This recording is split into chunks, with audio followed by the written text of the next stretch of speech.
Hello, sports fans, and welcome to another edition of Scott Sports 101. I'm Scott Trella. We're going to talk Cavs. We're going to talk some Guardians, maybe some Browns, and some Browns at the NFL Combine, which is just getting underway. We'll get to all that, but first, here is today's Scott Sports 101 trivia question, and it's an NBA trivia question. Who was which first round draft pick refused to play for the Milwaukee Bucks? I'll have the answer later in the podcast. Uh, well, a big thrilling win with Max Strus making a half-court shot Tuesday, but then last night free throws played a factor with the Cavs losing 132 to 123 in double overtime last night. Uh, and they've got the Pistons coming in here tomorrow night at 7 o'clock, and then the Knicks on Sunday.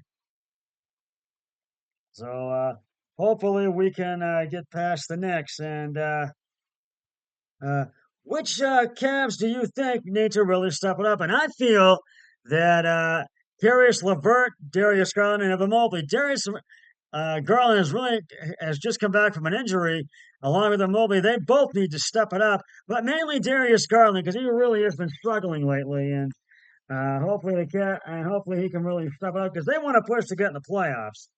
And they are 38 and 20 right now, still in second place in the Eastern Conference, and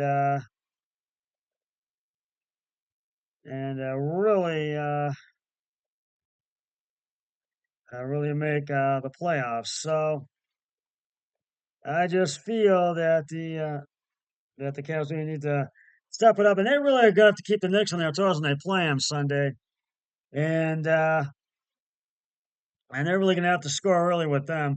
Pistons, I think, will beat them with no problem. And beginning next Thursday, 1 week from today, you can see 5 games for free on Channel 43 beginning March 8th when they take on the Minnesota Timberwolves.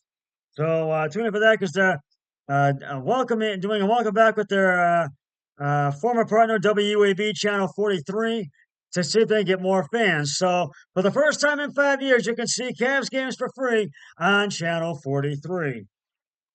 So, uh, and we're going to move on to the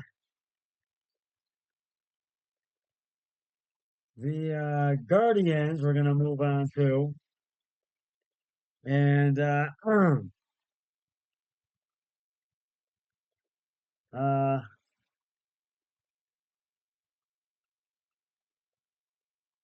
the Guardians lost in Cactus League play today, 4-1 to the Los Angeles Angels of Anaheim, and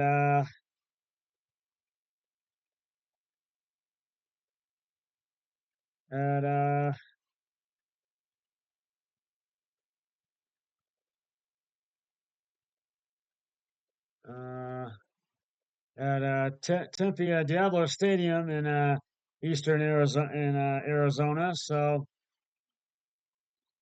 and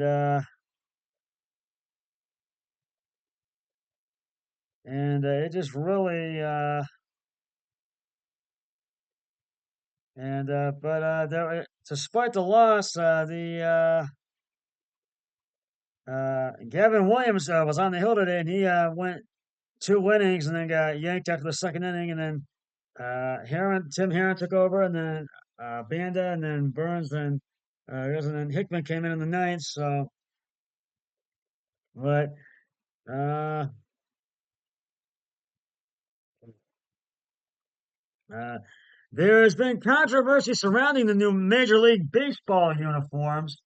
And boy, has there ever been controversy because they're see through and you can show certain parts of the body, and the numbers are like pasted on. They're not like what they were with the original uniform. So there's going to be a lot of controversy until something gets done. And I'll keep you updated on that because the Major League players are really up in arms about this. And I really feel that. that the players and Major League Baseball organization is really going to do something about this. So I will keep you updated on it, and so so I will at least do that. And and we do have and and hopefully we don't know what the season's going to hold for the Guardians. And Gavin Williams struck out 4 in his spring training debut today, which was really good, and that is great. That's really awesome, and hopefully a lot of these players are going to make the roster, and so we'll see who makes it and gets the opening day start eventually. And and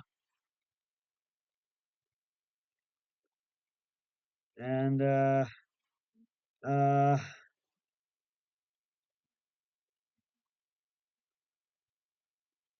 and the combine is underway, and the Browns hopefully will have completion of Joe Flacco, and uh, uh, uh, and combine is in Indianapolis this year. The Browns will have completion for Joe Flacco when they'd like to re-sign uh, as a backup to Deshaun Watson. The problem is that Flacco went 4-1 for the Browns last season to help them clinch only their third playoff berth in the new era. Will have some opportunities to at least compete for the starting job, which is what he wants after riding the couch for the first 10 weeks of last season. And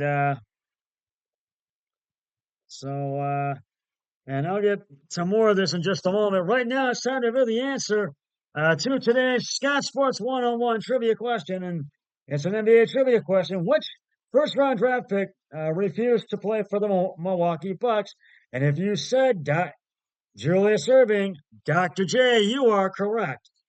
With the 12th overall pick in the 1972 draft, Milwaukee selected Julius Irving. The Bucks had a dynamic duo in Kareem Abdul-Jabbar and Oscar Robertson, who had just propelled the Bucks to a NBA championship.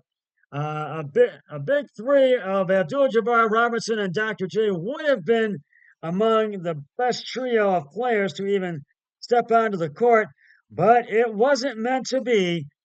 Despite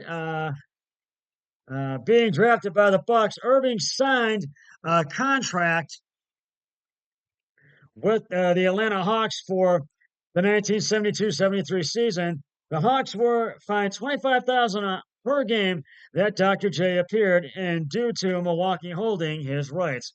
And I'll have another trivia question on my next podcast, so stay tuned for that. Now, getting back to the Flacco story, and I'm hearing that the Patriots are interested in possibly signing Flacco as a bridge starter to help mentor a rookie quarterback if they select one at number 3 overall, such as North Carolina's Drake May, former Browns offensive coordinator Alex Van Pelt, now in that role in New England, is hoping to lead the charge on the quarterback search and knows as well as anyone that Flacco has plenty left in the tank, even though he turned 39 on January 16th. First round quarterbacks often start right away, but some teams prefer to let them learn behind a veteran at least for part of the season. Flacco, the NFL comeback player of the year, would be excellent in that role and knows what to expect with Van Pelt, like other teams in that category. The Patriots will consider other quarterbacks such as Jacoby Brissett, who was also the Browns' radar on the Browns' radar.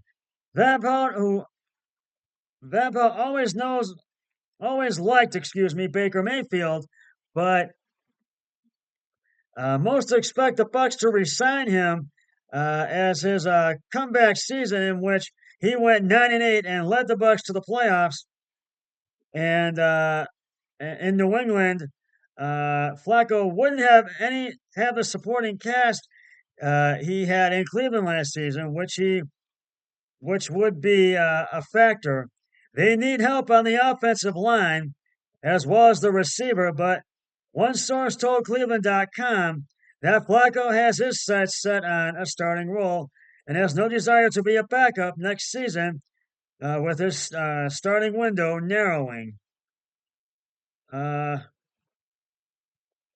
with Flacco uh, expected to get some bites and set to test the free agent waters beginning March 11th, the Browns will explore all options for a veteran backup like Flacco. Brissett also wants a chance to start, excuse me, uh, and elevators still believe he has what it takes. Cleveland native Mitch Trubisky is free agent and was uh,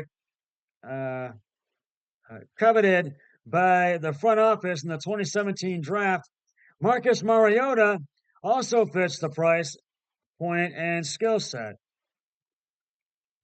And so we shall see. Uh, we shall see. And there's Gardner Minshew was hoping to land a gig there, gig here, starting gig as well. And uh,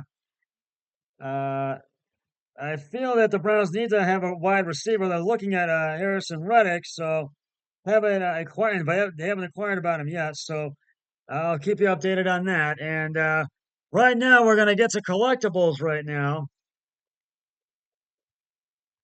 uh, all right, I have a whole collection of baseball cards, 7,000 of them. These are some from my '99 complete set. This is a Sammy Sosa season highlights card, and This is when he hit his 20th home run in June of '99, and he never won anything big like that. And it has the commemorative of it right here on the front, and this is the picture on the back and on the front here. And and the next one I have is when Ryan McGuire was with the Indians, with the Cleveland Indians, now called the Cleveland Guardians. And this is the front picture right here, and has and then on the back it's got another picture of him. It's got all his stats from the '99 season, and this was when he was with Cleveland. And last but not least, I have a Edgar Renteria when he was with the St. Louis Cardinals. And this is the picture on the front. And here's a picture on the back. And here's all the stats from the '99 season.